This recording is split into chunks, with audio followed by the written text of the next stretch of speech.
and we therefore dismiss it.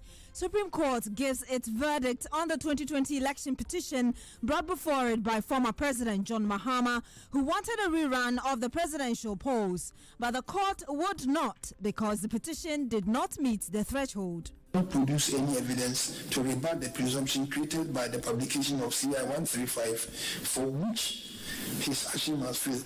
We have therefore no reason to order a rerun as prayed by the petitioner as in relief F. We accordingly dismiss the petition as having no merit. Stay with us for all the details, reactions, and the analysis of today's event. Also, Trade Minister Designate Alan Tremantin likely to present 2021 government budget statement instead of Finance Minister Ken Ofori-Atta. Will bring you the exclusive details. Plus, 3 people reported shot by Nigerian military during reunion ceremony to hand over released schoolgirls to their families. We have a live update for you. And coming up later in business. Some business owners within the Ashanti region expressed desire to relocate to other countries, lamenting high taxation on their operations. Emmanuel Abuajiafe will join us later with the latest in business. Remember, this bulletin is live across the country at www.asaseradio.com. You can tweet it as our handle is at Asaase Radio 905. We're streaming live on YouTube at Asaase TV Official.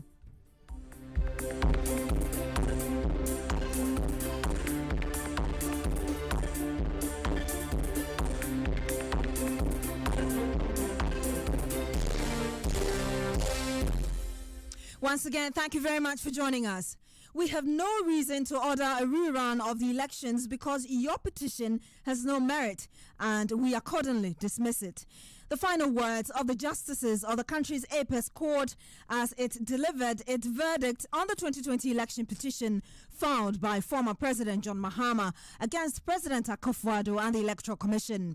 Mr. Mahama had prayed the court to cause the Electoral Commission to organize fresh presidential elections because per the party's tabulation of the results, neither he nor the President Nana Akufo-Addo won the polls. But after long days of argument and counter-argument from lawyers of the 3 parties, the 7-member panel concluded that the case brought before it was not worth upholding. Here, the Chief Justice Enin Yabua delivered a decision of the Supreme Court. Assuming the votes padding of 4,693 took place at all in favor of second respondents as alleged by PW1 in Exhibit F, this court will then have to ascertain its impact on the final results declared by the first respondent. Indeed, evidence on record clearly showed that the impact of the alleged vote padding, even if proved, would have been very insignificant and would not have materially affected the outcome of the elections. It would therefore not have been a proper ground for the annulment of the 2020 presidential elections.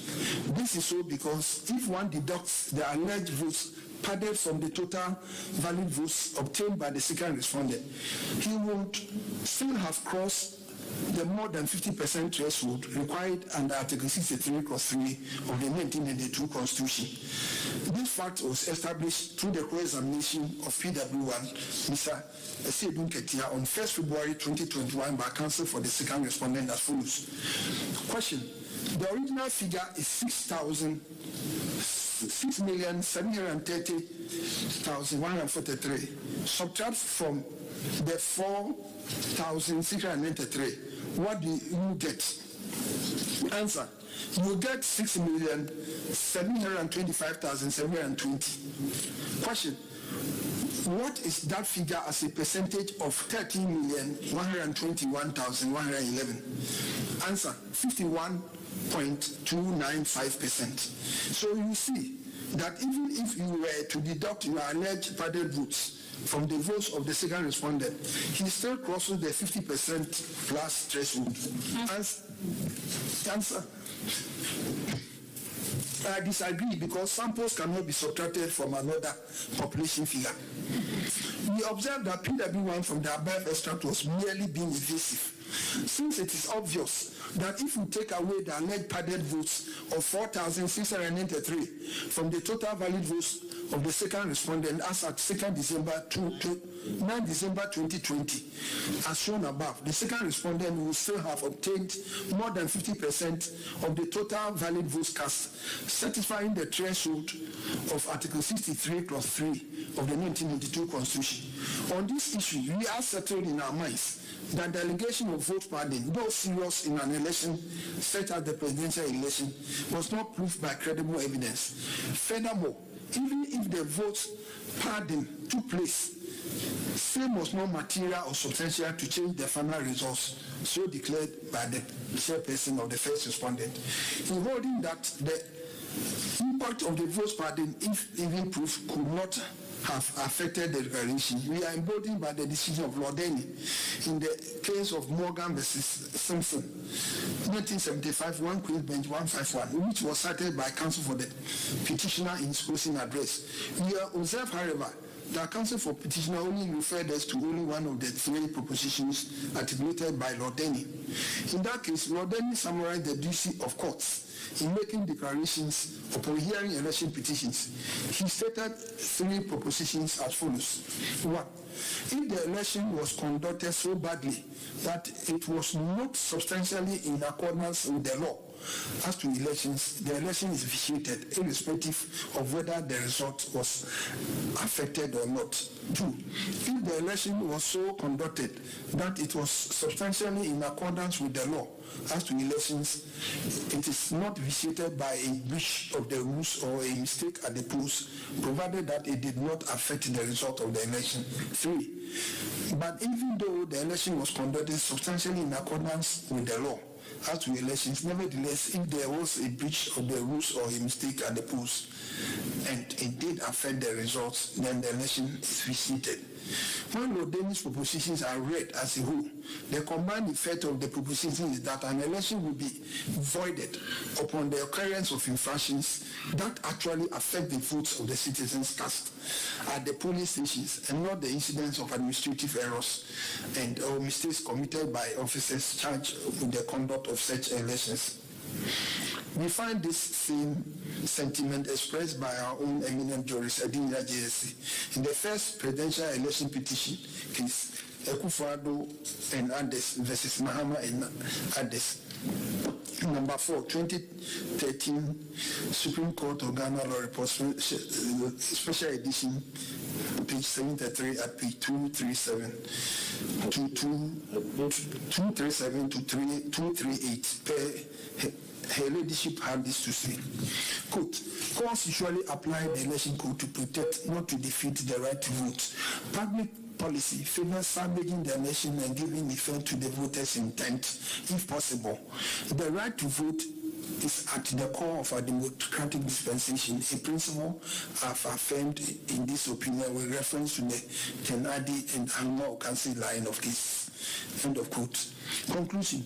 We conclude this judgment by emphasizing that the petitioner did not demonstrate in any way how the alleged errors in unilateral corrections made by the first respondent affected the validity of the declaration made by the chairperson of the first respondent on the 9th December 2020, as already stated in this judgment. The petitioner has not produced any evidence to rebut the presumption created by the publication of CI 135, for which his action must fail.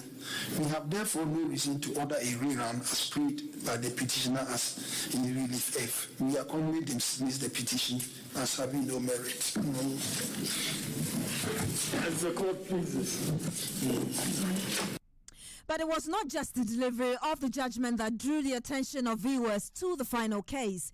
The line of argument of the justices pointed to the fact that based on the evidence submitted, the petition should not have been brought before them in the first place. The question is, what is the legal implication, if any, of first respondent failure to involve the petitioner and his agents in correcting administrative or clerical errors made in the computation of the declaration? Neither the petitioner nor his witnesses mentioned any to us, and we do not find any.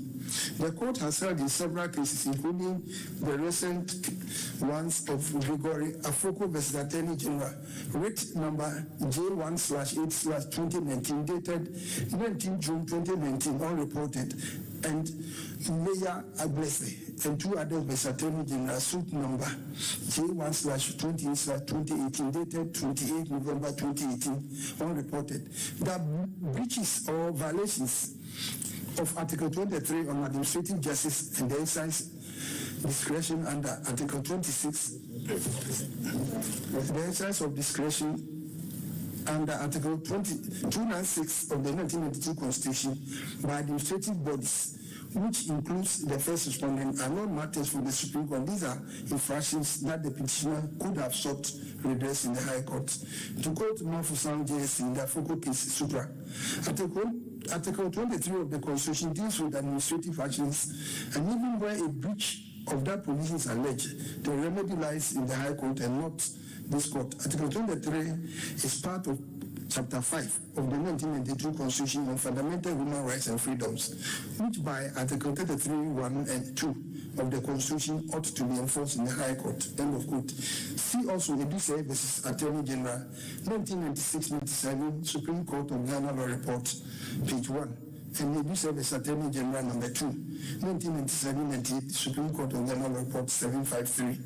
On the exercise of discretion under Article 296 and alleged breaches or violations of sin, this court in the Mayor Asaase case, Supra, held per Koti JSC as follows. Throughout the Constitution, discretion has been vested in persons or bodies charged with the responsibility to exercise one power or the other. Where the discretionary power is not exercised according to law, the recourse by an aggrieved party lies in some other remedy provided for in the Constitution, and not an invitation to invoke the original jurisdiction of this court. End of quote. Though the two authorities cited above involve the invocation of the original jurisdiction of this court under Articles 2(1)b and 131 of the 1992 Constitution, the same applies to an election petition. The first respondent is an independent body that performs its functions without anybody's directions or assistance.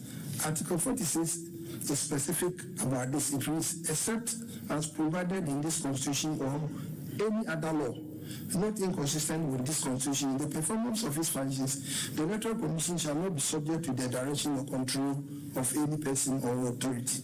End of quote. There is no dispute that the first respondent complied with Article 296 Clause C when it published the regulations CI 127. By this publication, the first respondent did not breach Clause B of Article 296, as its actions were not capricious and arbitrary. They were regulated by CI 127, and there is no complaint anywhere by the petitioner that the first respondent did not comply with CI 127. If it is the case of anybody that the first respondent violated Articles 23 and 296 in the discharge of his duties, which included the declaration of the presidential results under Article 63 Clause 3 of the 1992 Constitution, the remedy of that person lies in the High Court, because strictly such a complaint cannot be an election petition challenging the validity of the election of the President of Ghana. They were not yet done. Justice Enin Yabua had some strong words for 2 of the 3 witnesses produced by Mr. Mahama to corroborate his claims of election fraud. To the justices, the least said about them, the better. Initially, the petitioner indicated calling 2 witnesses, so only 2 witness statements were filed on the orders of the court. These witnesses were PW1 and 2. After the 2 witnesses had completed their testimonies through the adoption of their witness statements and cross-examination, the petitioner prayed the court to permit him to call a 3rd and final witness to conclude his case. Though the prayer came at a time the petitioner had not given any prior indication of such an intention, for which counsel for the respondents raised objection to the move, the court obliged him and made an order for a witness statement to be taken from his witness to enable him to testify for the petitioner. The petitioner did so and closed his case with the witness who testified as PW3. Out of these 3 witnesses, the one whose testimony appeared to have some relevance to the issues at stake was Mr. Johnson Mercedes Ketia, PW1. He was, in fact, the star witness of the petitioner. His testimony vividly explained the reasons why the petitioner is in court. As for the other 2 witnesses, that is PW2 and 3, Dr. Pesa White and Mr. Robert Joseph Martinu, the little said about their testimonies relative to the issue as take the better. PW2 and PW3 were agents who represented petitioner. The petitioner in the National Coalition Center dubbed the Strong Room. Their testimonies were based mainly on what allegedly happened in the Strong Room during the final coalition and the fact that they failed to sign the final form of the presidential election scored from 13 because of disagreements they said they had with the chairperson of first respondent and her staff in the Strong Room. They recounted a fanciful tale of how the chairperson refused to heed their complaints on some irregularities they noticed in some of the coalition forms that came from some of the regions. We described this evidence as fanciful because despite this alleged protests, they went ahead to verify and certify 13 out of the 16 election regional coalition seats. Their testimony included an account of how the chairperson of the first respondent managed to trick them to leave the Strong Room by sending them on an errand to confer with the petitioner. During the period, he declared the result of the presidential election without their participation. While the testimony of PW1 was emphatic that the petitioner is not in court to challenge or compare the figures or data presented by the first respondent with any other figures, the testimonies of PW2 and PW3 were in respect of alleged irregularities in the figures or data on some of the regional coalition forms that they cited in the Strong Room, but which they ultimately signed or certified. Notwithstanding all these allegations of misunderstandings with staff of the first respondent in the Strong Room and the fact that they were absent during the declaration, they did not give any indication as to how these happenings and their absence affected the final results announced by the first respondent. Having signed or certified these forms, the witnesses, particularly PW3, cannot turn around to talk of irregularities in the said forms. Their testimonies would have carried some weight if the purpose of the petition was to challenge entries made on the coalition forms or submissions, but that is not the case. Their testimonies were therefore of no relevance whatsoever to the issues set down for determination, and we found them unworthy for any consideration whatsoever in the settlement of the issues. In fact, regarding the testimonies of PW2 and PW3, if their evidence is to be believed, then they have to blame themselves for abandoning their post at the National Coalition Center at the time the verification and certification of the results were ongoing, and PW3 had then verified and certified 13 regional coalition results out of the 16 in the Strong Room. In addition, the petitioner had 2 additional agents as backup or standby. PW2 and PW3 were not under any obligation to leave the Strong Room under any circumstances. Besides, other presidential candidates had their agents or representatives in the Strong Room, and 8 of them signed from 13. If the petitioner's agent believed that in their absence something untoward happened, the petitioner should have called any of the other agents in the Strong Room to testify in court any infractions that happened in their absence, if any. And you heard the Chief Justice Kwesi Enini Yabwa there. I'm joined in the studio now by lawyer Samuel Nate. He's also the editor of the Ghana Law Hub. Hello, good evening to you, sir. Thank you for joining us again in the studio. Thank you, Beatrice.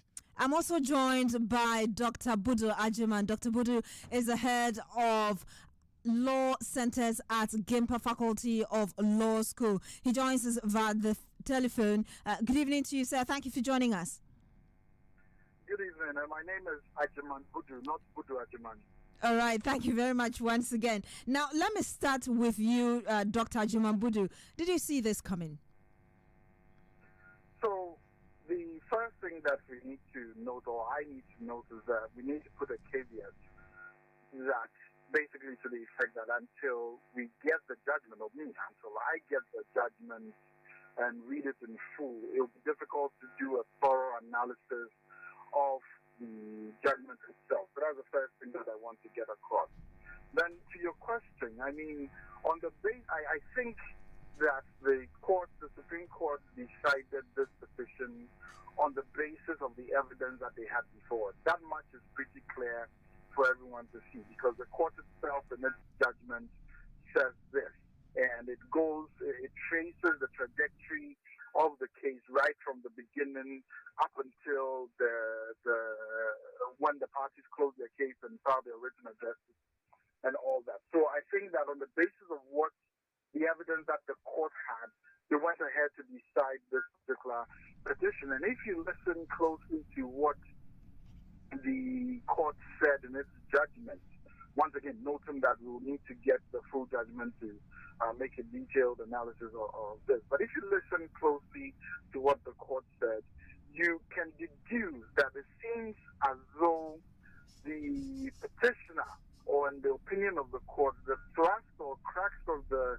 petitioner's case was premised on the error that was admitted by the Electoral Commissioner in the declaration of the provisional results. The fact that in declaring the results, the Electoral Commissioner asked she herself or the Commissioner there to use the total votes cast as opposed to the total valid votes cast. And the court goes ahead to state clearly that the PW1, the first petitioner's witness, or the petitioner's first witness, the Secretary or General Secretary of the NDC, Mr. Johnson, admitted this during cross-examination that the total valid votes cast to be used in the determination of the percentages that the respective candidates got was 211,111 or something to that effect, and not 1 million, sorry, 13 million, not the 30,121,111, I believe, not the 13.4 million plus that the chairperson used. And so once that was accepted and that was admitted, it means that is the basis for which the percentages have to be determined. And the petitioner was saying that no one crossed that Article 63.3 threshold of more than 50% of the total valid votes cast. And so on the basis of the evidence they had before it, and because the petitioner suggested that indeed they had duplicate copies of all the results but were not bringing it, or they did not bring it to court to challenge the results, but rather they were focusing on the data contained in the declaration made by the chairperson, then the court had to decide on the basis of the evidence they had before it, and using that 13,121,111. And if you use that and you use the data contained in the declaration by the Electoral Commission, then the inescapable conclusion is that indeed a candidate got more than 50% of the total valid votes cast, because the petitioner himself, through his witness, stipulates that it is not possible to use total votes cast to determine who is declared or validly declared president. So to the extent that you're using the total votes cast, which is not disputed or which has been accepted by all parties, that it is 13,151,111. Indeed, a candidate got more than 50% of the total valid votes cast. And so if that is the case, and if the court, and that's the conclusion the court comes to, then it necessarily means that the petition will fail. But then the court goes ahead to deal with all the other issues and tackles all the other issues systematically. But the core, or the takeaway from my perspective, what one of the major things that struck me was that particular portion, the fact that it was that figure, that total valid votes cast, that the court was going to use, because that is what is provided for in Article 63.3, and the petitioner admitting as such and bringing any other evidence that will contradict the figures that the Electoral Commission chairperson had, and the fact that the petitioner had not been able to establish that, for instance, the two other witnesses leaving the National Collation Center. Oh, okay, sorry to, yes. That changed the results. Then the petition will fail, in that regard. All right. So, Doc, I'll come back to you shortly.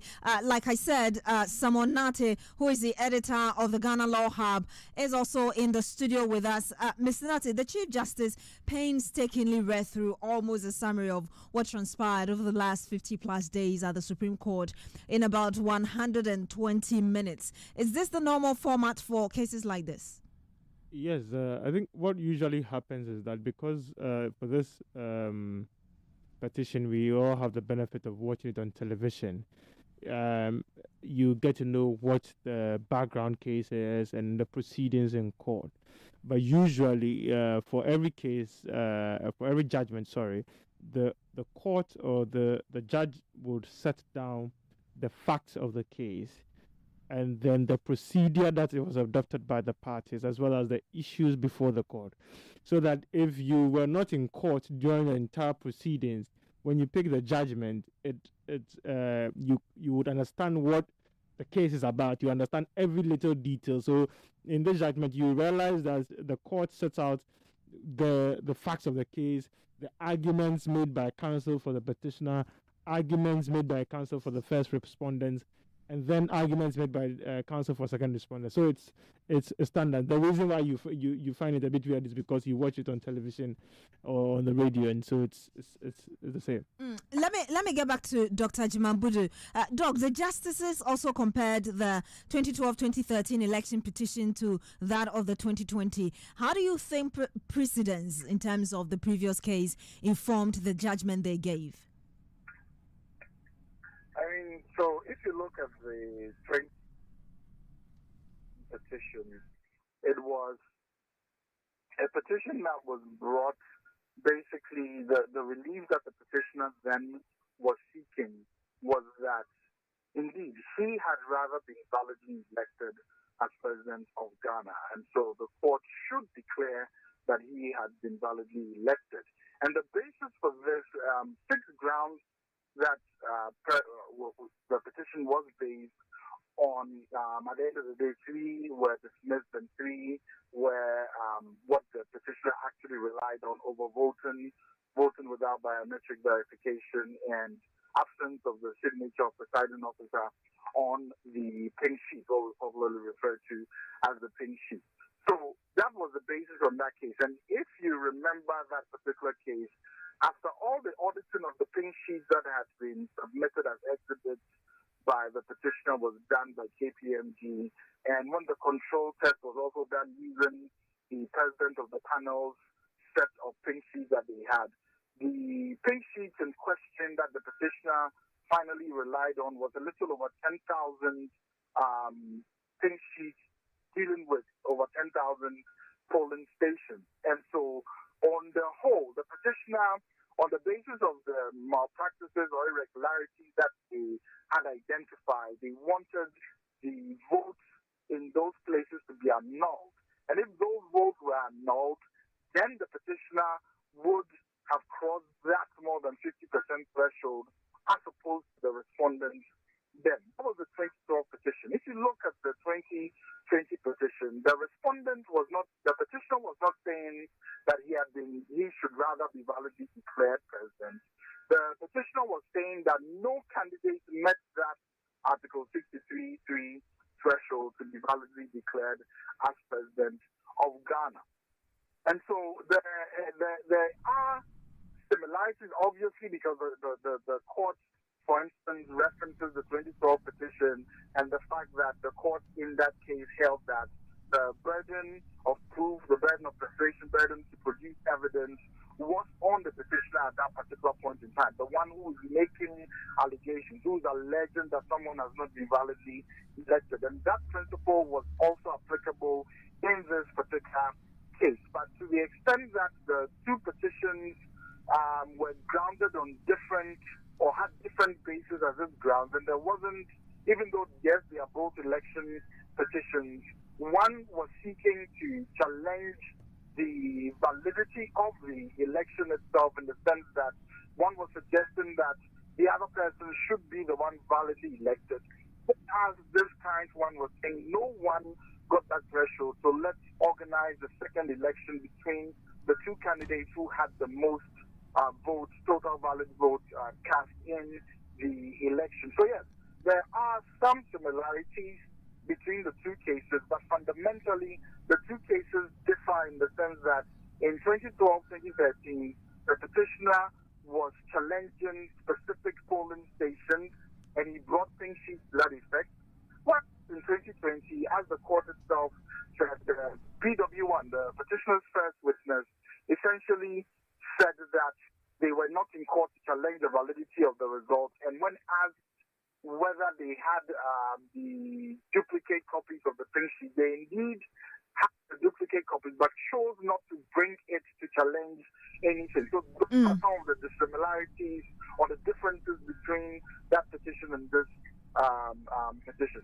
Gentlemen, I'll come back to you once again shortly, but editor of our legal and political desk here at Asaase Radio, Wilberforce Asare, joins me in the studio. Wilberforce, you also follow through this whole case for the last over 50 days. One of the issues the justices raised also was how the petitioner drafted the release that he was seeking. Justice Eninyabo was saying it was kind of a personal attack against the chairperson of the EC. Well, so what the Chief Justice whilst he read the judgment sought to say, really, from what I was listening extempo, is that he says the reliefs of the petitioner were drafted as if they were directed directly at Jean Mensah as a person, instead of Jean Mensah, or instead of directing it at the Electoral Commission, which is the body that organized the elections. And so the Chief Justice raised issue with it and thought that the drafting should have been such that it should be directed to the Electoral Commission and not the person of Jean Mensah. You know, in all the release, her name was mentioned specifically as being the returning officer and also the chairperson of the Electoral Commission. Chief Justice says that he thinks, or the court, I should say, is of the opinion that the reliefs should have been directed to the EC and not the person of Jean Mensah. Okay, so they also raised issues about Relief 2? Yes, indeed. The court says that the Relief 2 for them is pivotal, because if you look at the Relief 2, it's essentially talking about the fact that I want to actually read it so that it says, the second relief, it says that the petitioner asked the Supreme Court to declare that based on the data contained in the declaration made by Mrs. Jean Mensah, the chairperson of the first respondent and the returning officer of the presidential elections held on the 7th December 2020, no candidate satisfied the requirements of Article 63.3 of the 1992 Constitution to be declared president-elect. So the court says that this specific relief, if it is answered, it will take care of all the other reliefs that the petitioner was seeking. And so it found that it needed to revolve the entire ruling around Relief 2 of the petitioner. I'll come back to you, Wilberforce. Samonate is still in the studio with us. Mr. Nate, one of the things the justices talked about was the pointers they used to make their decision. I call them the 5 pillar issues based on which the justices made their decision. For you, these issues, how do you think, just wanted to get your understanding of these issues that the justices picked on which they made their decision? I think that from the notes I made and from the previous issues, court process that was filed, I think for the first issue relates to whether the petition that has filed, but that has been filed by the petitioner, has raised any reasonable cause of action. And I think that based on the wording of Article 63 and 64, you realize that usually people think that the election petition is basically challenging the results of the election.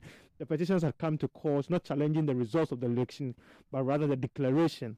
The court was of the view that although they will not dismiss the petition on grounds that the petition raises questions that goes to a violation of the Constitution, and so they will only dismiss it. It is totally unmeritorious and incorrectly bad. Now, on issue 2, which referenced what Wilberforce said, it was based on the fact that whether or not, based on data contained in the declaration of the first respondent for the second respondent, as president-elect, no candidate obtained more than 50% of the valid votes cast as required by Article 63 of the 1992 Constitution. Now, the Supreme Court, based on my notes from the judgment reading by the Chief Justice, you realize that the Supreme Court entirely premised on the fact that the petitioner's whole action was premised on an error made by the Electoral Commission, which was on the declaration made on the 9th of December.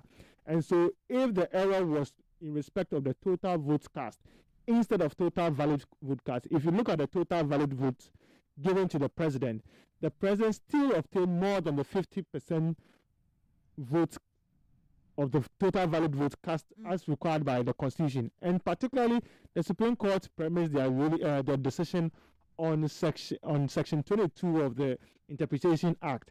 Now, if you look at section 22 of the Interpretation Act, section 22 talks about the fact that if anybody who is charged with the duty to perform an obligation makes an error, that error can be corrected by that particular party. And so, insofar as the Electoral Commission made an error which itself noticed and subsequently made an error which did not fundamentally change the entire results of the election to such an extent that the president will fall below the more than 50% threshold, then that they cannot say that declaration that was made by the Electoral Commissioner violates Article 63.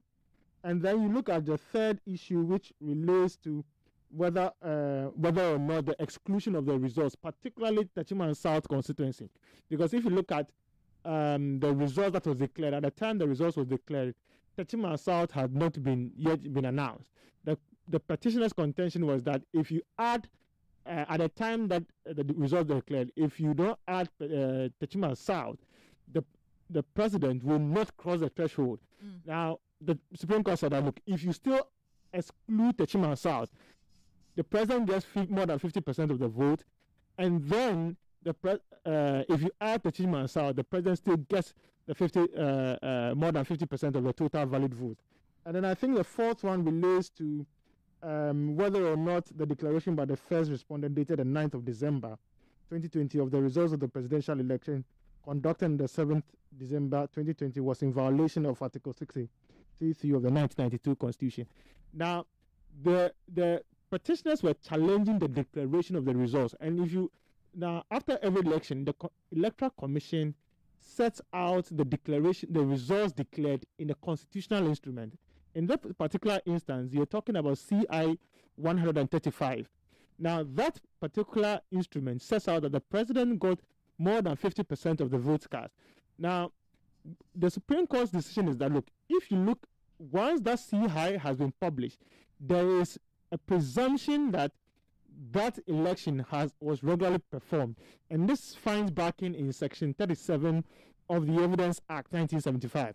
Now, once that presumption is raised, you have the burden of rebutting that presumption. And the Supreme Court was saying that, look, the petitioners in this particular case have not been able to rebut the presumption that indeed the petitioner got more than 50% of the valid votes cast. And then the fifth issue, as Wilberforce says, also relates to the padding of the result. Now, if you realize from the petition, particularly Exhibit F of the petitioner's petition, they set out that they have a total of 36 polling stations. Out of these 36 polling stations, they come up with a figure of 5,692 votes as being the result of overpadding. Now, the Supreme Court says that when they came to court, they abandoned these 32 polling stations and arrived at 26 polling stations. These 26 polling stations, if you do the math, it's about 4,693. Now, in this particular instance, they did not lead any evidence. And under cross-examination, on several times when Mr. Sadiq Ketia was asked, he says that no, they didn't come to court with any results. Their pen drive didn't contain any results.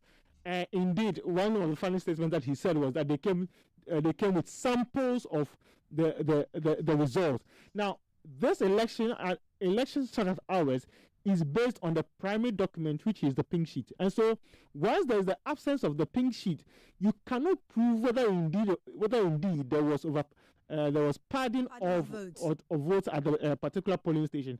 And so, in that nature, the Supreme Court came to that conclusion that, look, this particular petition was unmeritorious. I'm still staying with you. I remember the former president, just to wrap up our conversation, and Dr. Budu, I will put the same question to you. I remember the former president, John Mahama, complaining about the 9 months he suffered during the country's first election petition, 2012-2013. This time, it was less than 3 months, especially, to be specific, 64 days. Do you think it might have still negatively affected the government in any way? I don't think it might have it affected the government in any way, particularly because you've realized that the government is still forming its cabinet.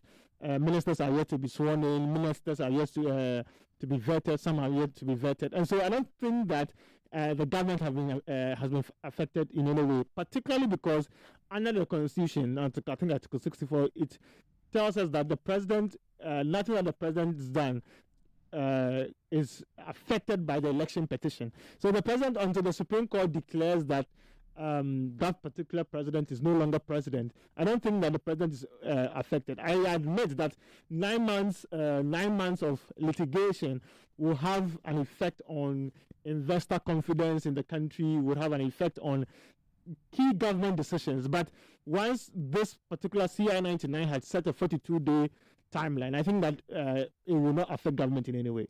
Doc, if you're still on the line with us, I'm putting the same question to you, especially in this unique period of a pandemic. Hello?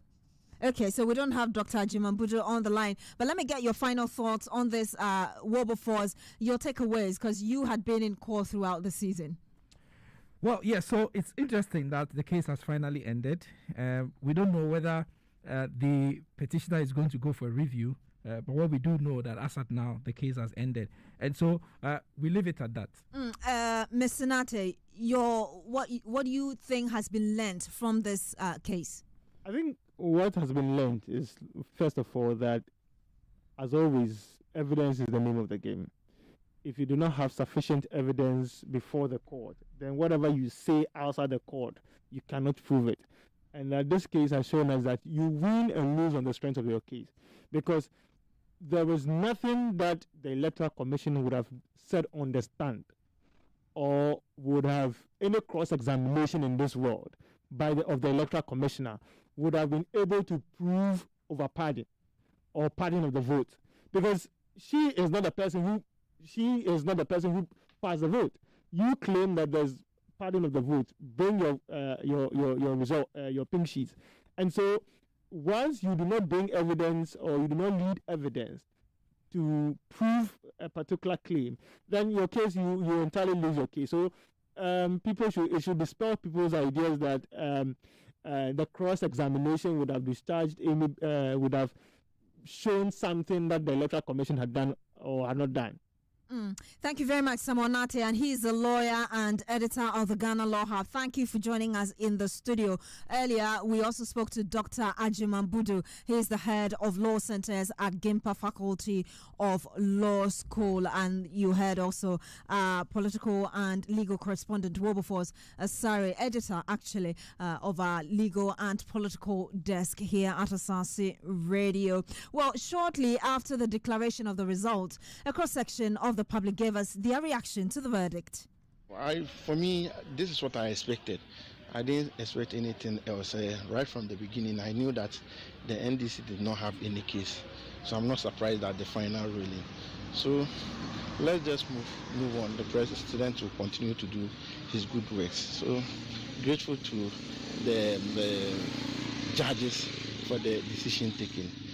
From the onset of the petition, I knew that the petition would amount to nothing.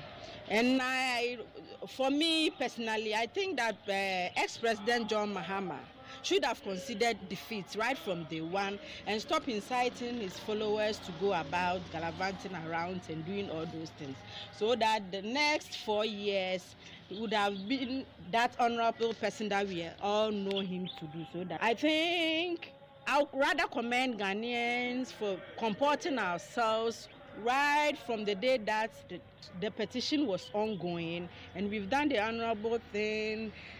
I think for me, the most important thing is that there is peace in Ghana. We all expected that, by all means, the ruling will be in favor of a particular party. And if today the Supreme Court, in its wisdom, have ruled in favor of a particular party, me as a person, I'm fine. We are very excited today, But, in the court ruling, everybody knows that, it will go for the NPP government. Because Mahama is not having, any case.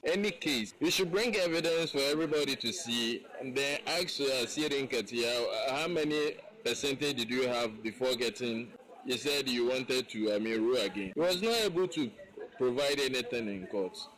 So they don't have any case in court.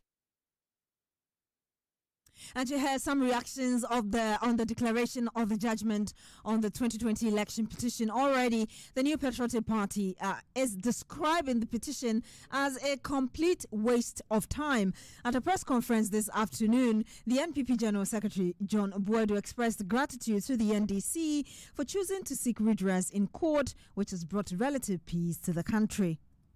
Have come to the end of what we all know as a terrible waste of time of the people of this country by our opponents, knowing very well that they've lost.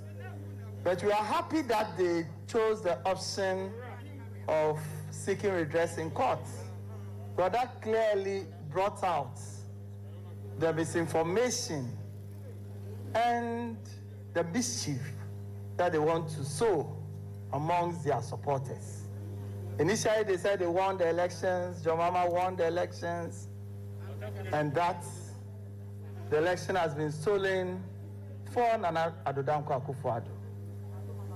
It was urged on by the Ghanaian people, because I know that he wouldn't have gone to court. Because he knew right from day one that they've lost the elections. When they were pushed by the Ghanaian people to go to court, they ended up in court saying that they didn't win the elections and that nobody won. My chairman is a lawyer, so he will understand what it means by saying that. But for us as lay people, we go for elections. I said nobody won. I should be able to produce enough evidence to say that I got this, you also got this. It is for that reason why you did not win.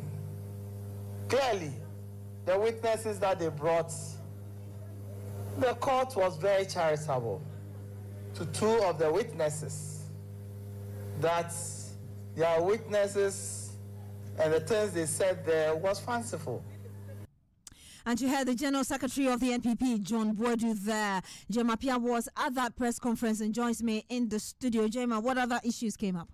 So after John Boadu, the General Secretary of the party, spoke, the chairman of the party, Fred Dibley, also spoke, and he associated himself with the comments made by John Boadu. Well, he called on the NDC not to do anything to destabilize the country, even after the Supreme Court had delivered its judgment. There had been too much propaganda. Some of us knew that the NDC had no case, and yet they went to court. Just as the General Secretary said, it was good they went to court. It drew people from the street, those who were burning ties, those who were burning markets, and creating instability in this country. And this country is a country of laws. So it is good the NDC realized it and went to court. Now they've known their smoothness level. They went to court and made it look like as if to talk grammar is the only thing that wins the case. They made it look like as if the only witness they wanted to have in the courtroom, the witness box, was the commissioner for the EC, that is Jane Mensah. We made it clear it was unnecessary. And you heard Freddie Blay, he's the chairman of the NPP. Just to tell you that the former president, John Mahama, the petitioner in the case, is expected to address the nation at 6 p.m. We'll be carrying it live here on Asaase Radio. Let's quickly find out the latest in business. Emmanuel Abajiri is here. Now, business owners in the Ashanti region have decried the impact of rising taxation on their operations. The situation, they say, is actually choking their businesses. As a result, some of them say they are considering relocating to other countries with favorable tax regimes.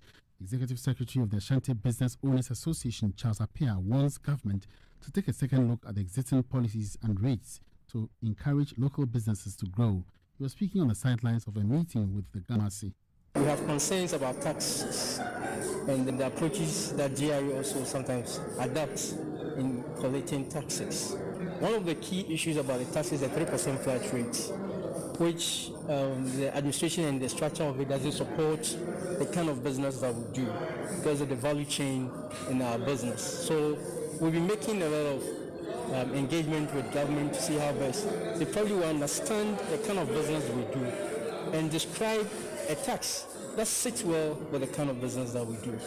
As business, we are interested in paying tax because we know government achieves its economic development goals through taxation. So we are interested in paying tax, but we want to pay tax that will also help our business to grow, not to wreck our business down. And that was Charles Appiah, the Ashanti Executive Secretary of the Ashanti Business Owners Association, ending business. Thank you, Emmanuel Abajiri. Now, Asaase News has learned that barring any last-minute changes, the Trade and Industry Minister designate, Alan Tremantin, will be the one to deliver the 2020 government budget statement to Parliament on the 12th of March 2021. That is next week, Friday, instead of the Finance Minister designate, Ken Ofori-Atta. Mr. Ofori-Atta is reported to be recovering from post-COVID-19 complications. And Wilberforce Asaase, editor of our legal and political desk, is still in the studio with me. Wilberforce, what other information do you have on this? All right, so we do know that the Finance Minister designate, Ken Ofori-Atta, left the shores of Ghana on the 14th of February 2021, seeking treatment in the United States of America. We are reliably informed that he is on the path of recovery. However, his doctors in the U.S. have requested that he should spend another 2 weeks for purposes of observation. And so our sources are indicating that definitely government business must continue and the budget must be presented to the House, because either than that, there will certainly be a gap that is created in terms of the financials of the country. And so there is talk on the way that the minister designate for trade, who himself has been vetted and has been approved, is yet to be sworn in, is being penciled to be the one who will present to the House the government's budget statement. Indeed, it is government's budget statement, we are told, not the finance minister's budget statement. And so with or without the finance minister, the budget must be presented to the House. And so that's what we are hearing. If there are no changes, then the trade minister will be the one presenting the budget to the House. Thank you very much, editor of our legal and political desk here at Asaase Radio, Wilberforce Asaase. The reunion of parents and their daughters who had been kidnapped in Nigeria's northwestern Zamfara state on Wednesday was marred by chaos as armed forces opened fire, shooting at least 3 people. The 279 girls were freed on Tuesday after being abducted from the government's girls' junior secondary school in Jangibe town last Friday. The girls were in the custody of the Zamfara state government since their release. The chaotic incident in Jangibe allegedly occurred after parents began hurling stones at government officials as they expressed their frustration over the duration of the handover ceremony. It is, however, unclear if the shooting incident resulted in any deaths. Our correspondent Ruth Akumi joins me now via Zoom. Hello, Ruth, if you can hear us. All right, so Ruth is not on the line, but let me take you back to our earlier story about the election petition. I told you that the former president, John Mahama, will be addressing the press at 6 p.m. Our correspondent, Philip Abutiati, is at one of the locations. He joins us live. Hello, Philip, can you hear me? Yeah, Beatrice, I can hear you. I know you have been shuttling between the NDC headquarters and the office of the former President John Mahama. Where are you now? What can you report? So currently I am at the office of the former President John Mahama, where the setup has been made. He's set to address the nation at 6 p.m. and so a lot of media men are here particularly. I don't see security presence and I don't see party supporters. The people I see here mostly are media personnel and, some NDC executives. So I can say I have spotted Johnson Osiedu-Nkita, I have spotted Peter Otukono, and a few other MPs. They've taken their seat already on the platform. And a while ago, a car came in. I think that was the former President John Dramani Mahama, who has entered, the inner court. So all is set. The cameras are rolling. Everybody is ready, just waiting for him to come out, and then the press conference will begin. Thank you very much, Philip Abutiati, there at the office of the former President John Mahama, who will be addressing the press very shortly. And like I told you, we'll be carrying it live here on Asaase Radio. And that's how we end the big bulletin here on Asaase Radio. Our top story: Supreme Court gives its verdict on the 2020 election petition, or basically dismissing, saying that the petition had no merit. And also, Trade Minister designates Alan Tremantin likely to present 2021 government budget statement instead of Finance Minister Ken Ofori-Atta. Chisedu, thank you very much for joining us today. Log on to asaseradio.com for more news.